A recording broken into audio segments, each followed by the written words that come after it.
Welcome to Comics Bazaar, the channel of comics commentary and arcana. This video features Daredevil number 171, cover dated June 1981. And we've got quite a striking image of Daredevil going up against the Kingpin. And this is indeed taken from a scene within the comic itself. 1 minute from now, DD will wish he'd stayed in hiding. And we also have the caption here at Last Monthly, which is to do with the fact that the title had been bi-monthly, coming out every 2 months, and with Frank Miller coming on as writer and penciler, as writer-artist on the title, he's taken it to new heights of popularity so that it's gone monthly. The readers are there and they're picking up this book in increasing numbers. So let's open this one up to the first page, and it picks up directly from the end of the previous issue, where Daredevil was kicked out the window of a skyscraper building and landed in a garbage truck, in the back of a garbage truck. So the title of this story is In the Kingpin's Clutches, and Miller has been playing around with these Eisnerian devices of integrating the credits with the artwork, and we have it here with these cans giving the credits: Frank Miller, writer penciler, Klaus, Janson, inker, Glynis Wine, colorist, and Joe Rosen credited as letterer. So DD's assessing as he comes to that he's in the back of that truck. Miller obviously using some photo reference here. Interesting device too, no borders on this particular panel. It's an open border panel. So it's quite a striking image. Looks good. And Daredevil realizing it's the middle of the night, late in the middle of the night, and he's got a couple of hours to catch some sleep before dawn. And then we have this very Eisnerian panel sequence here. This is a trope of Eisner's where you've got a fixed view where the camera, quote unquote, doesn't move, and we've got this criminal, Quinn, who's making a call to the crime bosses who laid a trap for the Kingpin at the end of the previous issue, which the Kingpin cleverly eluded. So he's sending the word through, and then he's shot by machine gun by, as it turns out, the Kingpin's right-hand man, Lynch, here. And then he says to him, "He's still alive, boss. You want I should lean on him?" "Let's not be stupid, Lynch," says Kingpin. "His employers are intelligent enough to keep important secrets from him, from small-time muscle like him. If they were so foolhardy as to abduct my wife, tell them I want her back, Quinn. Tell them that the Kingpin is willing to deal." And we've got this classic lighting of the Kingpin in deep shadow here. Just a little bit of one side of his face showing in the light. And very much Frank Miller's style on display, and his lighting of the Kingpin making him come across to the reader as a menacing figure. So then we've got this little interlude. It's the next morning, Central Park. Frank Miller doing some sketching in his sketchbooks, I'm sure, because this building here is on the west side of Central Park. So I wonder, is he drawing this? As I said, was he physically there, drew this in his sketchbook and came back and used it in the comics? So it's just a bit of banter between Heather and Matt on their date, and Matt's dialogue catches us up, if this was our first issue or we missed the previous one, on why the Kingpin is in New York and why the crime bosses are after him, because he's kept files on them when they were his lieutenants, and he's working a deal with the general attorney. And if he hands over his files, these guys in their smoke-filled room here will end up in jail. So Bullseye is working for them. They're paying him $10 million to be their top assassin, and he's having second thoughts here. Listen to them. He says, "You'd think the Kingpin was still running the mobs instead of them. Me, I'm beginning to wonder if I've signed up with the wrong team." So the lads put Vanessa, who's their who they've abducted, on screen, and she says, "As long as I'm your prisoner, you and the entire city are in deadly peril. I beg you, release me, return me to my husband before it's too late." And they switch her off, and one of them says he proposes a simple trade: Vanessa in exchange for the Kingpin's files. Of course, as soon as we have them, of course, agreed. Sounds good to me. That is to say, they'll assassinate the Kingpin. Now, look at the technique here used by Klaus Janson for the smoke, and then the smoke that is hanging around atop the ceiling there. He's cutting white media into the ink. So interesting technique, and looks good on the page. And they decide to use Bullseye as their messenger. Bullseye get word to the Kingpin anyway you see fit, arrange a meeting. So he just says sure. But he thinks to himself, terrific, just terrific. These clowns have the world's deadliest assassin on a string, and what do they have me do? Play errand boy. I don't know about these guys. So Bullseye perhaps being set up there in terms of his motivation to maybe switch teams. So later on that evening, we see Daredevil swinging around the city, but he's got a plan. He decides he won't find anything out from his usual contacts, so he's going to play a less flamboyant approach. And then we're at Josie's Bar and Grill, which is down the south end of Manhattan Island. And we have a setup for a gag here, where Josie's talking to the guys at the bar. Where she's talking about, anyway, Turkey just up and jumps through the window, head first straight through it. I could have killed him. You know how much those things cost? Well, let me tell you, they ain't cheap. So then Matt in disguise arrives, and she asks him what he wants. But this is in reference to what happened in the previous issue, where Turk jumped through that window. And as I said, it's a setup for a gag. So Matt says, I'm not thirsty. Not thirsty, then why are you here? Looking for a lady? So there's an implication that maybe she could arrange a prostitute for him. I'm looking for a man. Takes all kinds, she says. Looking for a man who's looking for a lady named Vanessa. And this is great. So you've got this long shot of the bar with all these tough guys enjoying their Saturday night out. And then it all goes quiet, and they all turn around as soon as they hear Vanessa's name. And up they come around Matt, who, remember, is in incognito. And you've got Turk here and Grotto as well. And of course, Matt lashes out at them. This guy coming at him with a knife, but he deals with him easily. And he sends the guy and Grotto out the window. And Josie here aghast. Oh, mister, please, not the window. So there you go. And that window gets busted up quite a lot in Miller's run, original run on the title. It's a repeating gag. And then we have this great 4-panel page. So classic full horizontal length of the page panels by Miller for this bar fight scene. So a lot of fun here, a lot of fight choreography, but also humorous dialogue. It's like a Three Stooges routine. Hey, that was Jaime, he belted. So what? Jaime's a jerk. Who you calling a jerk? You lousy. Put your face in my beer, will you? Get your finger out of my eye. Hey, watch it, butthead. You calling me butthead? Yeah. It's like, as I said, it's like a slapstick comedy routine. And Miller will be very good at that throughout this original run. And it's funny stuff. Until finally, Turk pulls a gun, points it at Matt, and says, Mister, we're taking you to the Kingpin, like it or not. But Turk, that's what he says, Grotto. Shut up, Grotto. And that's a recurring gag as well. So what we have here is we've got Dumb and Dumber, except Grotto's actually not so dumb. He's smarter than Turk, and Turk is the dumb one. But he's the boss of the two of them, and they make quite a comedy duo throughout Miller's run as well. And this is another great page where they're leading Matt down into the sewers beneath the street level, and they take him to this secret hideaway, and the guy lets them in. And then this is a great bit here. Matt, who's been blindfolded by them, so he doesn't know where he's going, but of course it's Matt Murdock and he knows exactly where he's going. That heartbeat up ahead. This is a great first meeting of Matt and Kingpin. That heartbeat up ahead. It's like a bass drum. Must be him. Yes, there he is. Clearly described by my radar sense, the Kingpin. I've heard tales of this man, this near legend in the history of crime.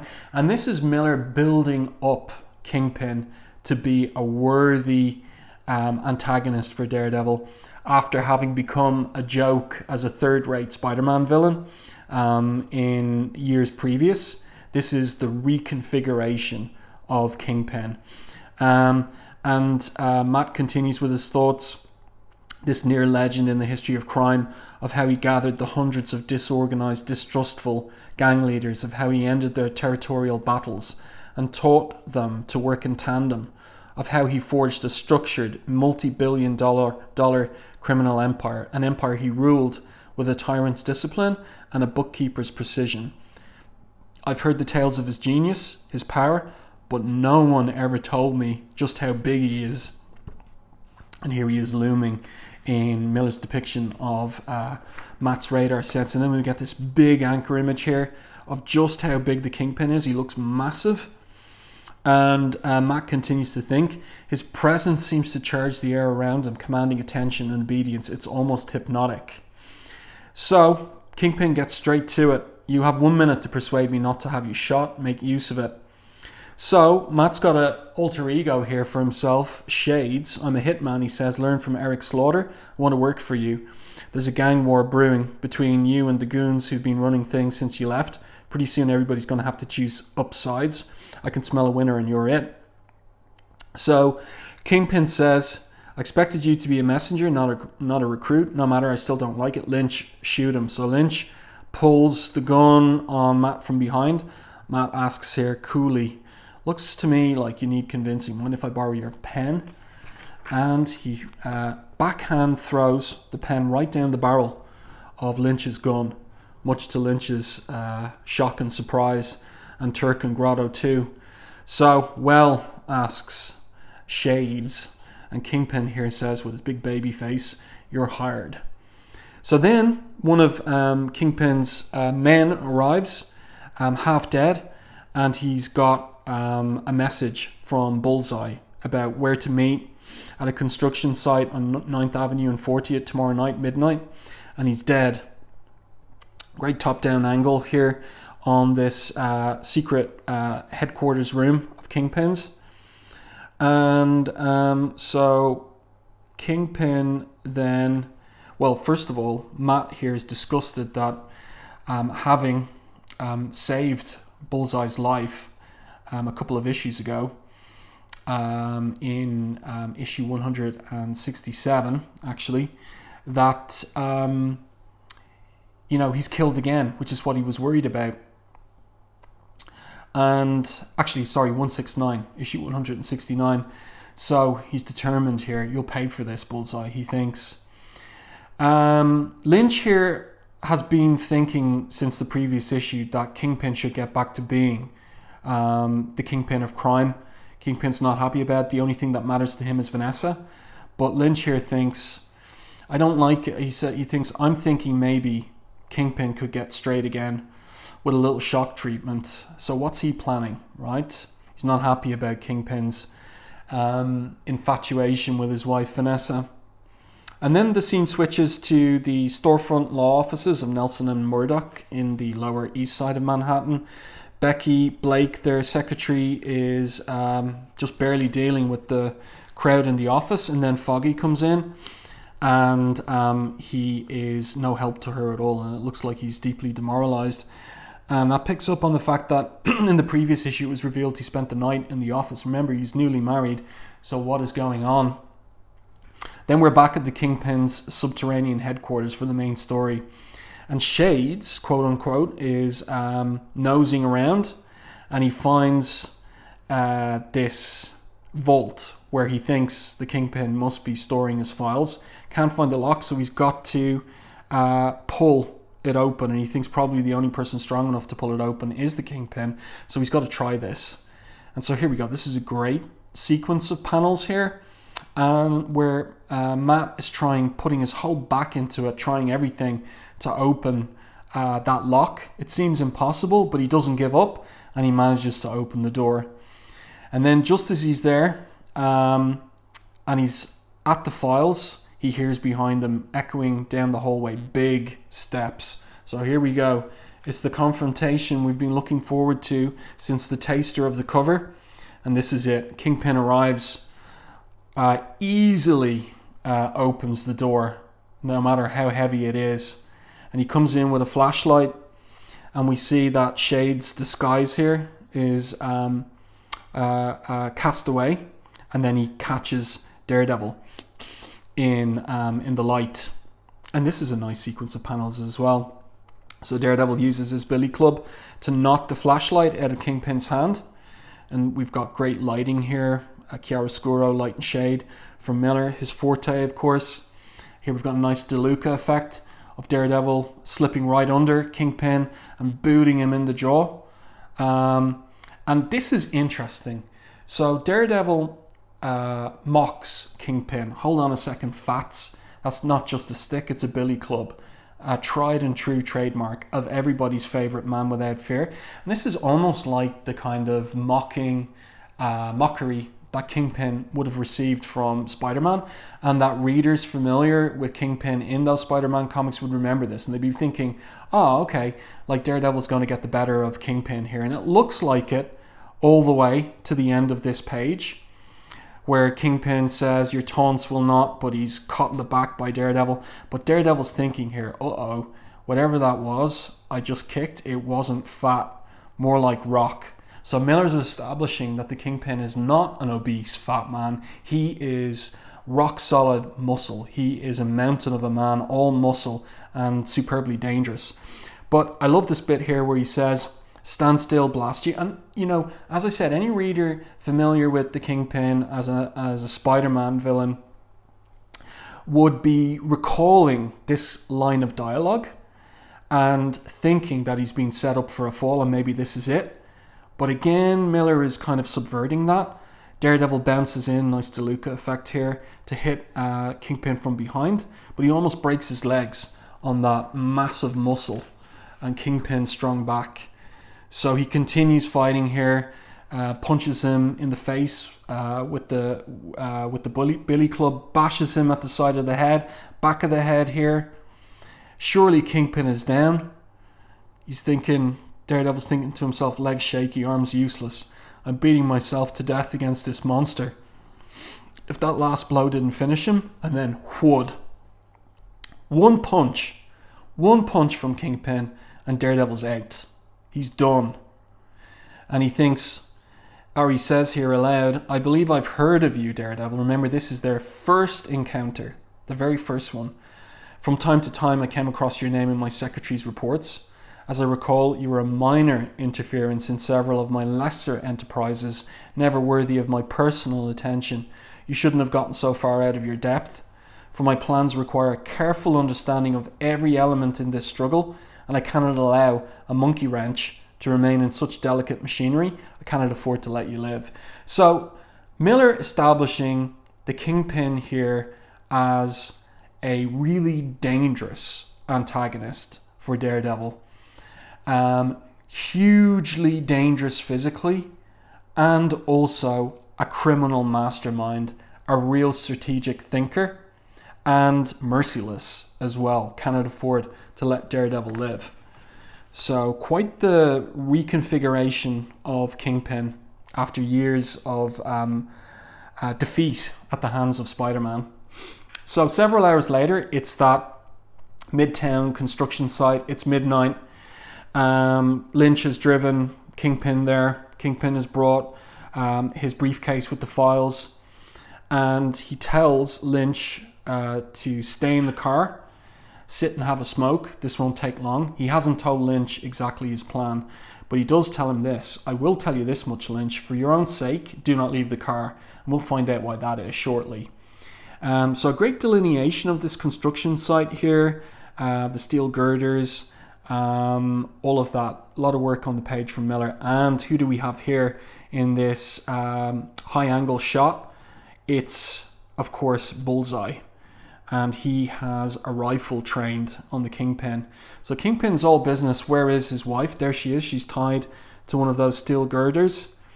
And one of the mob bosses, henchmen, says, you want her badly, don't you? Yes, he says. And he's genuine about that. But then we see this figure in silhouette entering the scene. A mysterious figure, cloaked in darkness, deliberately, methodically carries out plans of his own. So who could that be? So the guys there go to the briefcase. They look to open it, and then there's this high-pitched sonic device goes off. Kingpin's wearing earplugs. So he had this plan, which he kept from Lynch, to take out anyone involved in the deal. It takes out Bullseye too. But he's got the earplugs in, so he's going up to Vanessa there. He thinks it's finally over. They can go back to Japan and leave the criminal life behind entirely. However, one, was just far enough away to remain conscious. He fights back the pain, ignores the ringing in his ears, the blood pounding at his temples. He crawls to his mortar device and presses a fateful switch. His aim is not careful. Let's turn the page here. It doesn't have to be. Great 2 pages here from Miller. And look, as a writer-artist, he knows that his art is doing the storytelling here. We don't need melodramatic narrative captions. We can follow and see what's going on. We have the tragic setup of Vanessa tied to the steel girder, and then the whole construction site collapsing down on top of her. And Kingpin barely surviving. He's got a head wound, but he pulls himself out of the rubble, and his one thought is for his wife, Vanessa. And he is vainly searching through the rubble for her. Wonderful work on these pages. Amazing storytelling on the pages. Look at this moment to moment to moment realization regarding his wife. And then Lynch is there at the car. He calls Kingpin to get out of there. Bullseye, the crime lords, they've all escaped. So he begs him to get in the car. He says there's nothing you can do for her now except find the men what did this and make them pay. So that's all the Kingpin thinks. Yeah, make them pay. Yes, I must take over, make them pay. The Kingpin must make them pay. And here's Lynch holding the side of his head. Why could that be? And they drive away. And then, what's happened to Daredevil? Kingpin said he couldn't afford to let him live far below the streets at a main junction point in New York City's water drainage system. So it's Turk and Grotto again. And Grotto says, they were ordered to shoot him by the Kingpin and throw him in the river. But Turk has a better idea. Your problem is you ain't creative. Shooting's got no style, he says to Grotto. Besides, he'll be just as dead 5 minutes after he's in the water main. And oh no, he died choking and squirming. So Turk is a bad guy. Even if he's sometimes used for comic relief, he's a nasty piece of work. So Daredevil fights as he's being pushed into the water main by Grotto, and he closes the lid, and he's finished, he says. And it looks like it. He's bound. And how is he going to get out of this one alive? Next issue, the startling conclusion. You dare not miss gang war. Indeed. So letters here about issue 169. Next issue, the Kingpin's out for blood, and he's willing to rip the city to pieces to get what he wants. Only DD stands between New York and gang war. Good stuff. I do hope that you enjoyed this review and commentary on Daredevil 171. If you did, please like the video on YouTube, and if you haven't done so already, subscribe to the channel and stay tuned for more content like this.